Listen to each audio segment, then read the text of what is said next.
I have to explain what I mean by culture, and actually I'm building on the development of social anthropology in, say, the past 100 years. There was a time that people had a tendency to distinguish wild people and civilized people, and there were actually different kind of people completely. And then the development of social anthropology in the first half of the 20th century argued that all human societies were coping with the same kind of basic problems, but every society had found its own answers to that over time. That related to the concept of culture. Culture, in this sense, means that it is a way of acting, feeling and thinking shared by most members of a particular society. And that is culture in the anthropological sense.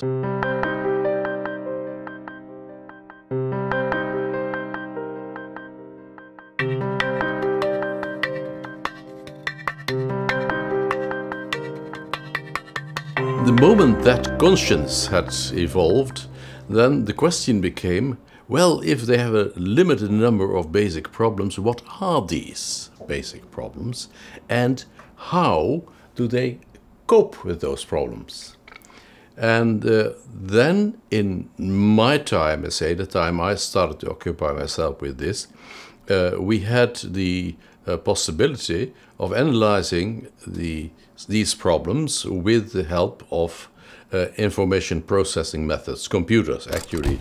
We compared societies by using a certain number of questions, which we asked to comparable samples of people from the various societies. Thus, by the analysis we did, we could detect what were the problems that were common everywhere and how the problems were resolved, what were the differences.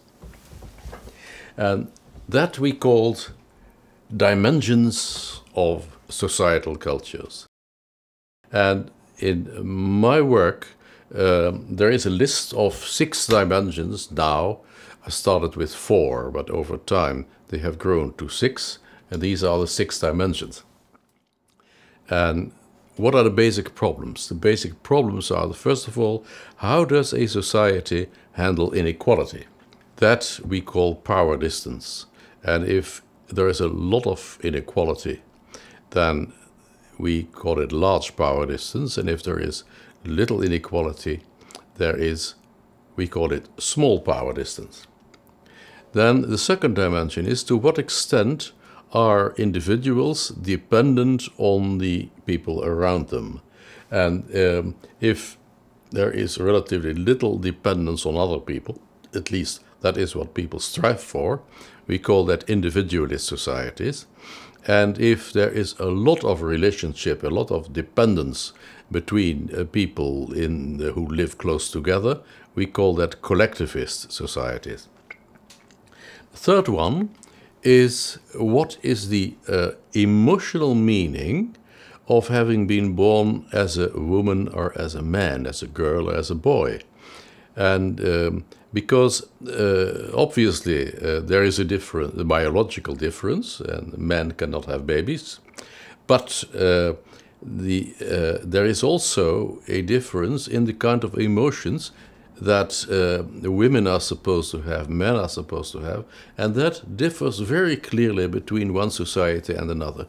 And that has also consequences for behavior and consequences for the social structure of the society.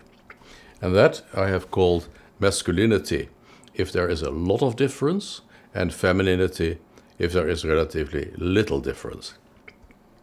And the next problem is how a society deals with the unknown.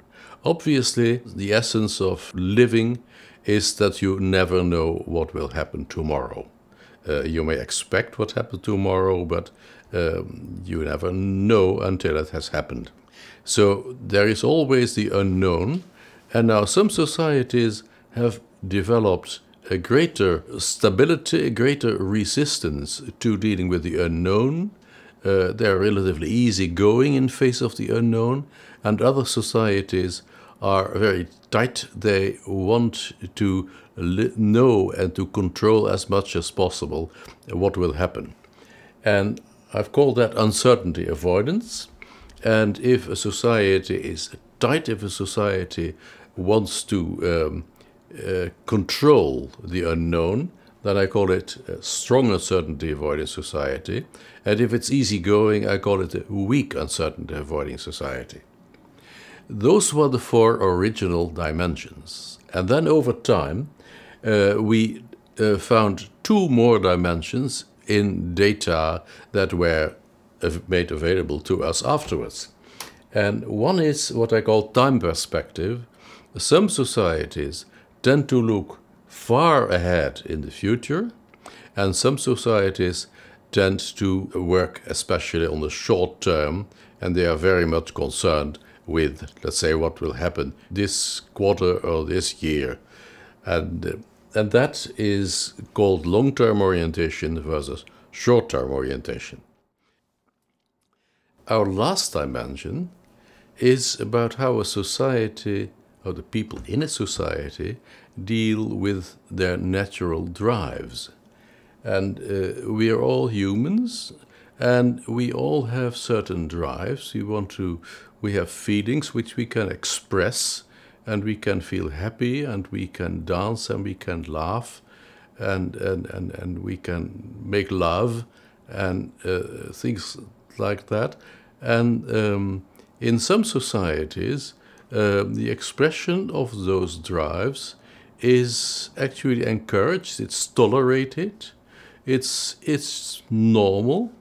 And in other societies, the expression of such drive is considered sinful or unwanted, and people are supposed to control them, or society is supposed to control them.